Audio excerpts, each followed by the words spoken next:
चूना बांझपन की सबसे अच्छी दवा है। इनफर्टिलिटी, बांझपन, ये सबसे जल्दी चूने से ही ठीक होता है। माताएं भी इस बात को सुने ध्यान से कि ऐसी अगर कोई माताएं बहनें हमारे घर में हैं जो मां नहीं बन पा रही हैं और तरह तरह से डॉक्टर ने उनकी जांच की है और डॉक्टर कहता है जी मेरे समझ में नहीं आता, सब चीज तो नॉर्मल है, फिर भी मां नहीं बन पा रही है, ऐसी किसी भी मां को लगातार चूना खिला दो, बहुत जल्दी मां बनेगी। और माताएं बहनें ये बात मेरी हमेशा याद रखें कि ऐसी कई माताएं होती हैं जो गर्भ धारण तो कर लेती हैं लेकिन महीने 2 महीने में गर्भपात हो जाता है उनका, कोई कारण हो सकता है, 1 महीने में किसी का 2, किसी का 3 महीने में गर्भपात हो जाता है। ऐसी सब माताओं को चूना खिलाइए, कभी भी गर्भपात नहीं होगा। और मेरा तो सब माताओं को ये कहना है कि जब भी कोई गर्भवती माँ हो अपने घर में तो उसको हर दिन चूना खिलाइए ताकि गर्भपात ना हो और बच्चा स्वस्थ हो।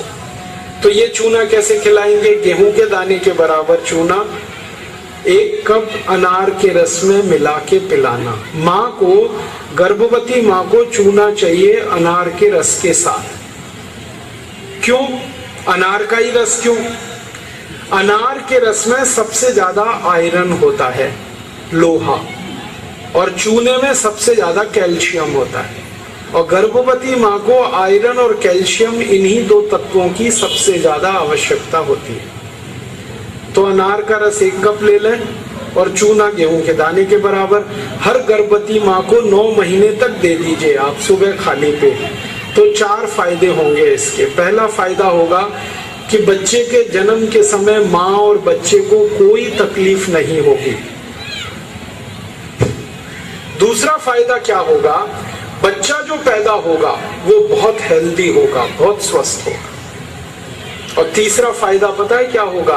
वो बच्चा बहुत इंटेलिजेंट होगा, बहुत ब्रिलियंट होगा। जिसकी माँ ने चूना खाया 9 महीने, उसकी IQ लेवल बहुत ऊंची होती है। और चौथा सबसे बड़ा फायदा ये होता है कि वो बच्चा जीवन में कभी भी किसी गंभीर बीमारी से परेशान नहीं होगा। बस हमें क्या करना है? हर गर्भवती माँ को 1 कप अनार का रस और गेहूं के दाने के बराबर चूना मिला के पिलाते हैं। मैंने देखा जितनी माताओं ने अनार का रस और चूना लिया 9 महीने, किसी को ऑपरेशन नहीं कराना पड़ा, सबकी डिलीवरी नॉर्मल डिलीवरी हुई और बच्चा सभी का स्वस्थ और तंदुरुस्त, और वो बहुत होशियार और इंटेलिजेंट और जीवन में बीमार ना पड़े। ऐसी बढ़िया परिणाम हमें मिलते हैं अगर किसी माँ को हम चूना खिलाएं। तो आप ये चूने के बारे में याद रखिए, ये बहुत कीमती दवा है। हालांकि इसकी कॉस्ट कम है लेकिन वैल्यू बहुत है इसकी। सस्ता मिलता है, 50 पैसे में इतना चूना मिल जाएगा कि 2-4 महीने खा सके, क्योंकि भगवान ने प्रचंड मात्रा में हमको ये दिया है।